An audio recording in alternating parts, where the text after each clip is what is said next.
The 1930s began with a promise.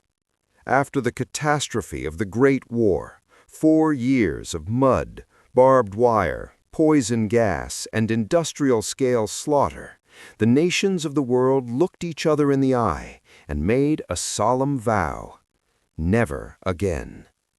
The League of Nations had been founded, disarmament conferences had been called, treaties had been signed. The leaders of Europe had gathered at Locarno and pledged their commitment to peaceful borders and lasting cooperation. The world, it seemed, had learned its lesson. But by 1937, that promise is dead. It hasn't faded quietly. It has been torn apart, not by accident, not by misunderstanding, but by deliberate, ruthless, calculated aggression. The actions of 3 nations, Japan, Italy, and Germany, have shattered the fragile architecture of international order, piece by piece, year by year. And now, in 1937, the world stands at the edge of something far worse than anything it has known before. Across every continent, the fires are burning. In the Soviet Union, a dictator's paranoia consumes hundreds of thousands of his own people. In East Africa, a conquered nation bleeds beneath the boot of a fascist empire. In Spain, an entire civilization tears itself apart, while the great powers of Europe watch from a safe distance. And in Asia, a war machine moves with brutal efficiency across a continent of 400 million people, leaving behind a trail of devastation that shocks the conscience of the world. This is 1937. This is the road to World War II. Chapter 1. The Great Terror, Stalin's Purge. Moscow, the Kremlin, winter 1937. Inside the red brick walls of the Soviet Union's seat of power, one man holds absolute authority over the largest country on earth: Joseph Stalin. He is 57 years old, the son of a cobbler from Georgia, a revolutionary who clawed his way to the top through cunning, ruthlessness, and an utter willingness to destroy anyone who stood in his path. He has already forced through the collectivization of Soviet agriculture, a policy that caused the deaths of millions by famine. He has driven an industrial revolution through the sheer force of state coercion. And now, in 1937, he is afraid. Not of foreign enemies, not of Hitler or Japan or the capitalist West. Stalin is afraid of the people around him. His old comrades, his former allies, the veterans of the Bolshevik Revolution who fought alongside Lenin, who built the Soviet state with their bare hands, and now, in Stalin's eyes, harbor ambitions of their own. In his mind, they are everywhere: hidden traitors, foreign agents, saboteurs, wreckers, men and women who smile at him across the conference table and plot against him in the dark. The paranoia is pathological, but its consequences are devastatingly real. What begins as a manifestation of one man's twisted suspicion transforms into a nationwide state terror unlike anything the modern world has seen. It is called the Great Purge. Across the Soviet Union, the NKVD, Stalin's secret police force, moves like a shadow in the night. Midnight knocks on apartment doors, black cars parked outside buildings that shouldn't have visitors, men dragged from their beds, women taken from their children, families left standing in the dark, not knowing where their husbands, their fathers, their brothers have been taken. The arrests are sweeping, indiscriminate, and relentless. Party officials, Red Army officers, factory directors, scientists, writers, poets, engineers, farmers, ordinary workers who said the wrong thing to the wrong person, old Bolsheviks who had dedicated their lives to the revolution. None of it matters. The NKVD has quotas to fill. Those who are arrested are taken to interrogation chambers, where they endure days, sometimes weeks, of psychological pressure and physical torture. Sleep deprivation, beatings, threats against their families. The methods are methodical and deliberate. The goal is not truth. The goal is confession. And confessions are extracted eventually from nearly everyone. Confessions to crimes that never been committed. Confessions to being spies for Germany, for Japan, for Britain. Confessions to plotting assassinations. Confessions to industrial sabotage. Absurd, improbable, often physically impossible accusations signed in trembling hands by broken men and women who know that the only thing awaiting them is a bullet. For the most prominent victims, there are show trials in Moscow, staged before an audience of foreign correspondents, diplomats, and observers. Stalin's most famous enemies, men who had once stood shoulder to shoulder with Lenin himself, rise before the court and confess their crimes. Grigory Zinoviev, Lev Kamyanev, Karl Radek, Nikolai Bukharin. These are not obscure figures. These are the founding fathers of the Soviet state, men whose names had been synonymous with the revolution, men who had given their lives to building the communist world. Now they stand in a Moscow courtroom and denounce themselves. They confess to being wreckers, saboteurs, traitors, agents of fascism, collaborators with foreign intelligence services. They describe in extraordinary detail conspiracy after conspiracy that never took place, all of it scripted, rehearsed, coerced. And then they are taken away and shot.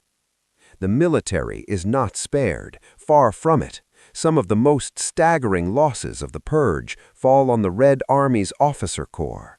Marshal Mikhail Tukhachevsky, widely regarded as the most brilliant military theorist in Soviet history, the architect of modern Russian military doctrine, is arrested on fabricated charges of treason. He is tortured, he confesses, he is executed. Along with him, the Purge claims 3 of the Red Army's 5 marshals, 13 of 15 army commanders, 154 of 186 divisional commanders. The Soviet military is effectively decapitated. The human cost is staggering. Estimates place the total death toll at somewhere between 600,000 and 700,000 people, though no precise accounting is possible, because so many of the deaths were never recorded with any accuracy. Beyond the incalculable human suffering, it is an act of catastrophic self-harm. In less than 2 years, Joseph Stalin has stripped the Soviet Union of many of its finest minds and most experienced commanders, the very men who would be needed when, inevitably, the wars already raging around the world came knocking at Russia's door. History will judge the cost of that choice in tens of millions of lives. Chapter 2. Ethiopia, Occupation and Massacre. East Africa, early 1937. The ancient empire of Ethiopia, one of the only African nations to have successfully resisted European colonization, has fallen. The previous year, Italian forces under Mussolini completed their conquest of the country, despite international protests and the empty sanctions of the League of Nations. Ethiopia was formally incorporated into the colony of Italian East Africa. But Ethiopia has not surrendered. Resistance continues in the mountains and valleys, in the jungles and gorges that have sheltered warriors for centuries. Ethiopian fighters, armed with little more than outdated rifles and tremendous courage, wage a guerrilla campaign against one of the most technologically advanced armies in the world. They cannot win. In February, the last organized Ethiopian military force is destroyed at Gogeti. The fighters scatter into the hills. Their cause is not yet dead, but their ability to mount conventional resistance has been broken. Then comes something even darker.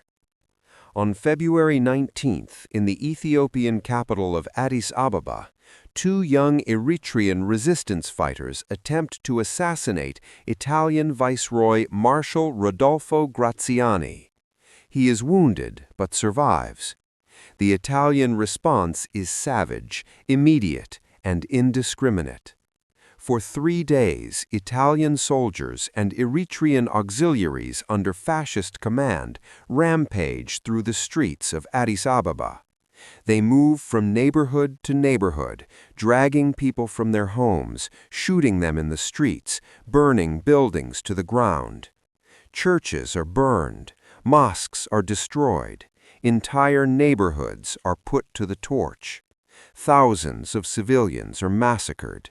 Estimates range as high as 30,000 dead over the 3-day period, though as with so many atrocities of this era, the true number will never be known.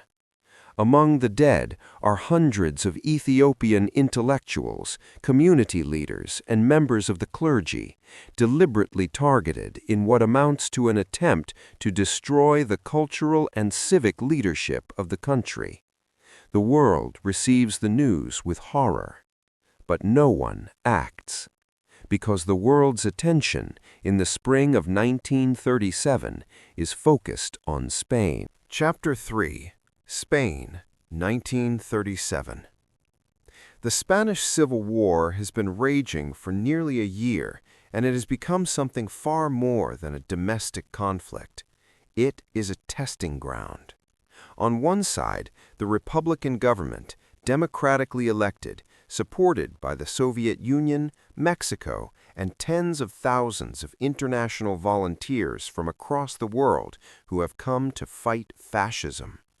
On the other, the nationalist rebels of General Francisco Franco, backed by Nazi Germany and fascist Italy, better organized, better supplied, and fighting with the quiet confidence of men who know that the most powerful military machines in Europe stand behind them. The capital, Madrid, remains in Republican hands, but it is besieged, it is bombed. Its streets are pockmarked with artillery craters. Its citizens have learned to run at the sound of aircraft engines.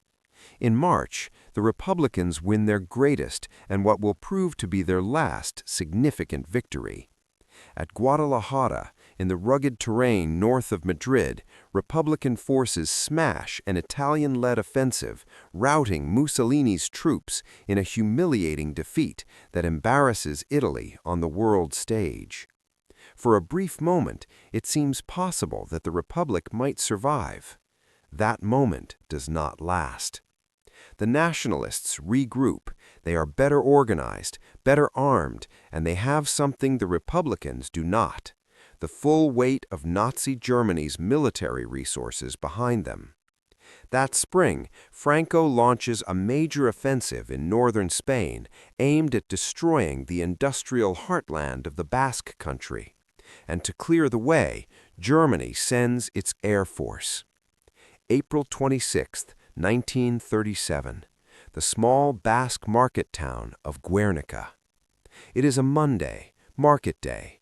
The streets are crowded with farmers, traders, women with children, elderly men who have come to sell their goods.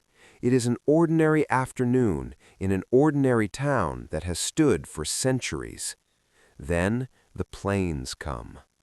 The Condor Legion, Germany's elite air unit, stationed in Spain to gain combat experience and test new weapons and tactics, arrives in waves. First come the heavy bombers, dropping high explosive ordnance onto the town center. Then the incendiary bombs, designed to start fires that cannot be extinguished. Then the fighter planes, swooping low, strafing the streets with machine gun fire, killing people as they run. The attack lasts 2.5 hours. When it is over, Guernica is burning. 70% of the town is destroyed, At least 200 civilians are dead, though estimates run as high as 1,600, and hundreds more are wounded. The international reaction is one of profound, visceral horror. Photographs of the devastation are published in newspapers around the world. The Spanish artist Picasso, working in Paris, is so shattered by what he sees that he abandons his previous project and begins painting what will become one of the most famous works of art in human history, Guernica, a fractured, anguished image of human suffering under aerial bombardment. More than just an atrocity, Guernica is understood as a glimpse into the future, a warning, a preview of what the next world war will look like. Not just soldiers dying on battlefields, but entire cities pulverized from the air, civilians, women, and children crushed under the weight of modern industrial warfare. The warning is heard, it is understood, and nothing is done about it. Britain, France, and the United States cling stubbornly to their policy of non-intervention. They watch, they condemn, they issue statements. They do not act. Chapter 4. Japan. The Tiger Strikes China. East Asia. Summer 1937. In the 6 years since Japan seized Manchuria, the mood within the Japanese military establishment has shifted dramatically. Ambition has curled into appetite.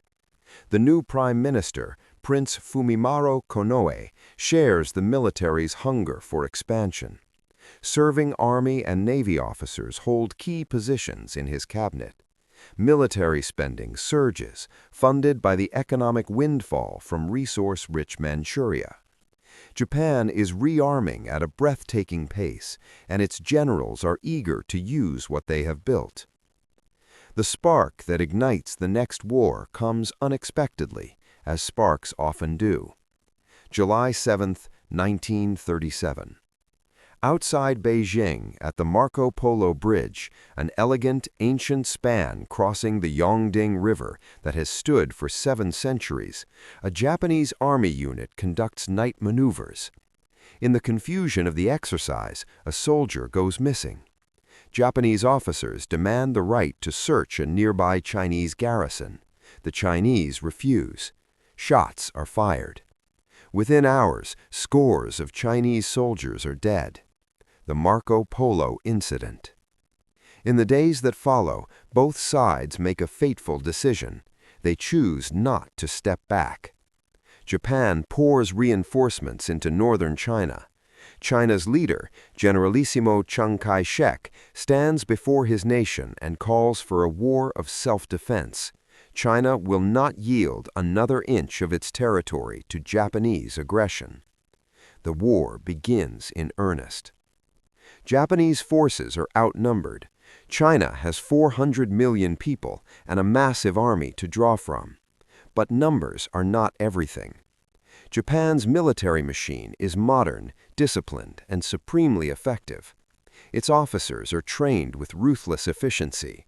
Its soldiers are equipped with the best weapons Japanese industry can produce. Its logistical network is formidable. Beijing falls within a month, then Chahar Province, then Inner Mongolia. Within 6 weeks, nearly 200,000 Japanese troops have swept across a vast swath of northern China, occupying territory the size of France. Chiang Kai-shek attempts a bold strategic counter. Shanghai, China's largest city, its financial capital, the most internationally visible city in all of Asia, home to foreign concessions, Western businesses, embassies, and the full core of the international press. A battle here, Chiang reasons, will force the world to take notice. Perhaps Western powers will intervene. He launches an attack on the Japanese garrison in the city. What follows is one of the bloodiest urban battles in modern history. It becomes known as the Rape of Nanjing. For 6 weeks, Japanese soldiers, desensitized by months of brutal combat, inflamed by military culture that dehumanized the Chinese enemy, fired by racist propaganda that encouraged contempt and cruelty, unleash a systematic campaign of atrocity upon the city's civilian population. Looting, arson, mass executions. 30,000 Chinese prisoners of war are shot in mass executions, some individually, some in groups lined up at the edge of rivers and ditches and gunned down. The civilian death toll is even higher.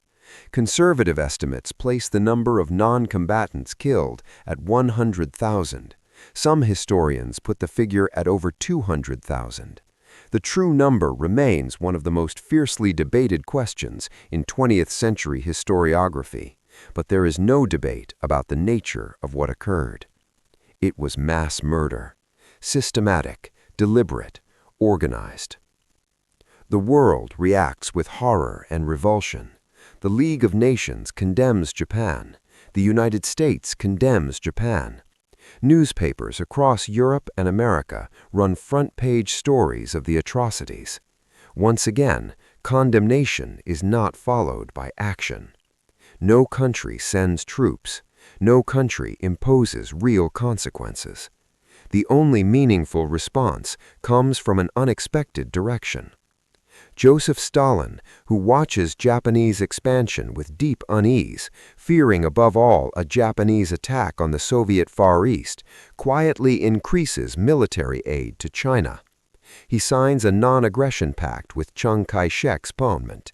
He calculates that a China that continues to fight Japan will keep the Japanese army occupied and away from Russia's borders.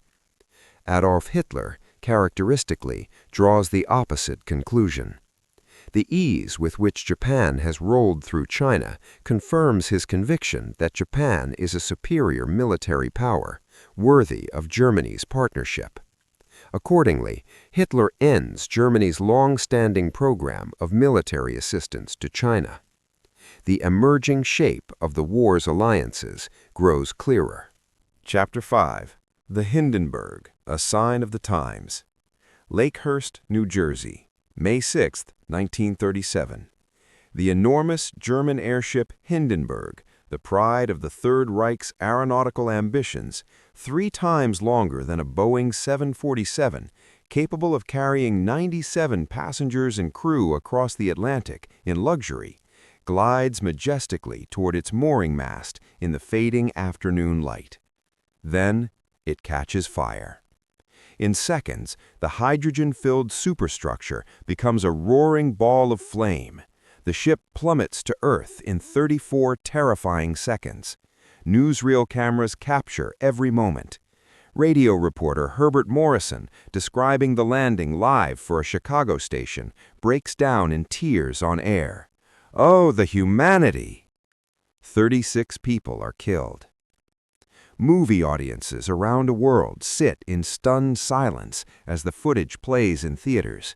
It is one of the most widely witnessed disasters in history, a moment of singular, arresting shock in a year that seems to contain nothing but shock. The era of the giant airship is over. But the image, that massive, majestic symbol of human ambition and technological confidence consuming itself in a ball of fire, stays with people long after the newsreels stop. It feels like a metaphor for something. Chapter 6. Britain, France, and the Paralysis of Democracy. London, May 28, 1937. A new Prime Minister takes office in Great Britain. Neville Chamberlain is 68 years old, a businessman turned politician, methodical, precise, and utterly convinced that the catastrophe of the First World War must never be allowed to repeat itself. He has watched Hitler's rise with concern, but he has also formed a considered judgment. The Führer is a rational man with legitimate grievances, and those grievances can be addressed through negotiation. War, Chamberlain believes, can be prevented if only the right men sit down at the right table and make the right compromises. He calls this approach appeasement. It is not, as it will later come to be understood, a word that means weakness or cowardice. For Chamberlain in 1937, it means active diplomacy, meeting Hitler where he stands, understanding his demands, and satisfying those demands before they trigger a conflict that could destroy European civilization. He places enormous faith in the power of personal relationships. He believes that if he can sit down with Hitler, man to man, he can find a basis for agreement. It is a belief that will define British foreign policy for the next 2 years. Across the Channel, France struggles with its own demons. Prime Minister Léon Blum leads France's Popular Front coalition, the fifth French government in 2 years, a fragile alliance of left-wing parties united more by their hatred of fascism than by any coherent political program. Remarkably, the coalition survives a full year. Then it splits over the question of whether France should provide direct military aid to the Spanish Republicans. Blum resigns. French politics descend once again into paralysis. Economic planning stalls, military modernization lags, while Germany rearms at breakneck speed and Japan sweeps across China, France cannot even form a stable government. The democracies of Western Europe are frozen, caught between the horror of another war and the inability to take the steps that might prevent one. Chapter 7. Hitler's Secret Agenda. Berlin, November 5, 1937. In the Reich Chancellery, Adolf Hitler convenes a secret meeting. Present are his War Minister, Field Marshal Werner von Blomberg, his Foreign Minister, Baron Konstantin von Neurath, and the commanders of the German Army, Navy, and Air Force. What Hitler tells them has never been stated openly before. Germany must expand, not in the distant future, not in some abstract theoretical sense. Now, within years, it is a biological necessity.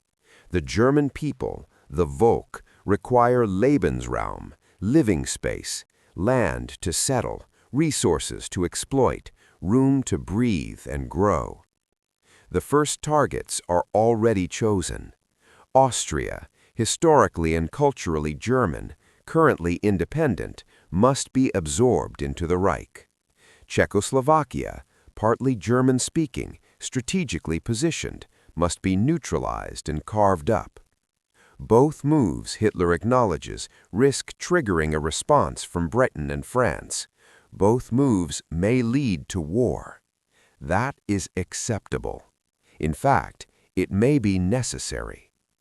Hitler calculates that the best moment for a major European war, if one becomes unavoidable, is around 1943 or 1944, when Germany's rearmament program will be complete. But if opportunities arise sooner, they must be seized. The generals in the room are uneasy. Blomberg and Neurath raise concerns. They warn of the risks. They question the timeline. Within months, both will be gone, removed from their positions by Hitler, replaced by men who will not question his plans. The record of this meeting, the Hossbach Memorandum, named for the adjutant who transcribed it, will later serve as evidence at the Nuremberg trials that Hitler's war was planned, deliberate, and premeditated. Chapter 8. The Axis Takes Shape. November 6, 1937. One day after Hitler's secret meeting, Italy announces that it will join the Anti-Comintern Pact. The pact had been established the year before between Germany and Japan, ostensibly to combat the international influence of Soviet communism, but understood by everyone in the room to be the foundation of a military alliance between the world's three most aggressive expansionist powers. Now Italy formally adds its signature. The Rome-Berlin-Tokyo axis is crystallizing. It is not yet a formal military alliance. The treaties that will bind these three nations in war are still years away, but the direction of travel is unmistakable. Three nations, 3 dictators, 3 aggressive expansionist powers, each pursuing territorial ambitions, each contemptuous of the international order, each willing to use military force to get what it wants, and each watching the others and drawing encouragement from their example. Then, on December 11, 1937, Benito Mussolini delivers one final gesture of contempt. Italy formally withdraws from the League of Nations. The reason given is the League's refusal to recognize Italy's conquest of Ethiopia, but the meaning is clear. The League, already toothless, already discredited, has just lost one of its founding members. The institution designed to maintain peace and collective security has been abandoned by the very powers whose aggression it was supposed to constrain. The League of Nations is not yet dead, but it is dying. Chapter 9. America Watches from Afar. Chicago, October 5, 1937. President Franklin Delano Roosevelt stands before a crowd of 50,000 people and delivers one of the most remarkable speeches of his presidency. He speaks of a reign of terror and international lawlessness, of nations that violate treaties, of governments that invade their neighbors, of a growing tide of aggression that, if not checked, will engulf the entire world. He calls for a quarantine, suggesting that the aggressive nations, like patients with a contagious disease, must be isolated by the international community before the infection spreads.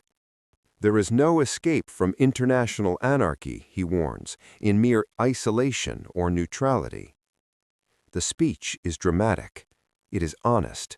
It articulates with clarity and conviction exactly what is happening in the world.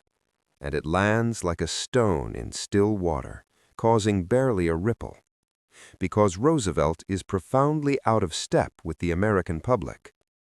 The United States in 1937 is a deeply, stubbornly isolationist nation. The memory of the First World War, of 100,000 American dead in a European conflict that most Americans never fully understood, has hardened into a national determination never to be drawn into foreign wars again. Congress has passed a series of neutrality acts designed to prevent the United States from becoming entangled in another European war. The latest act, passed earlier in 1937, strengthens the existing ban on selling arms to warring nations. Roosevelt manages to insert one critical modification: a cash and carry provision. Under this exemption, American companies can sell goods, including weapons, to belligerent nations, provided those nations pay up front in cash and arrange their own transport. No American ships, no American credit, no American entanglement. Roosevelt knows exactly what he is doing. In any future European war, only Britain and France, the only powers with both the money to pay up front and the naval strength to ship the goods, would be able to make use of the cash and carry provision. It is a slender reed, but it is something. At year's end, Roosevelt takes one more step. He quietly floats an ambitious, idealistic plan for world peace, a grand initiative in which Germany, Italy, Japan, and other nations might agree to disarm and cooperate in exchange for a fairer division of global resources. The initiative is optimistic to the point of fantasy. It is immediately dismissed not by Hitler or Mussolini, but by Neville Chamberlain. The British Prime Minister fears that Roosevelt's plan will undermine his own diplomatic efforts, his own careful, painstaking strategy of direct engagement with Hitler, his own policy of appeasement. He sends back a polite but firm rejection. The last best hope for American engagement in preserving peace is brushed aside before it even begins. Epilogue: The drift toward the abyss. As 1937 draws to a close, the shape of the coming catastrophe is becoming visible. The alliances that will define the next World War are taking form. On one side, Germany, Italy, and Japan, three aggressive, expansionist powers united by contempt for the existing international order and by the conviction that force is the only language that matters. On the other side, Britain, France, and the Soviet Union, democracies and a dictatorship that share almost nothing except the growing, terrible realization that war is coming. And standing apart, powerful, troubled, watching, uncertain, the United States of America, a nation that knows what it should do and cannot bring itself to do it. 1937 has provided the world with previews, graphic, appalling previews of what the next World War will look like. Guernica has shown what happens when modern air forces are turned loose on undefended civilian populations. Nanjing has shown what happens when disciplined professional armies give themselves permission to commit atrocities. Stalin's purges have shown what happens when the machinery of the modern state is turned against its own citizens, and the collective response of the world's great democracies, horror, condemnation, and inaction, has shown the aggressors something vitally important, that there will be no consequences. Not yet. Not today. The drift toward the abyss continues, and in Berlin, in Italy, and in Japan, men are making plans. The road to World War II runs straight through 1937, and it leads to only one destination.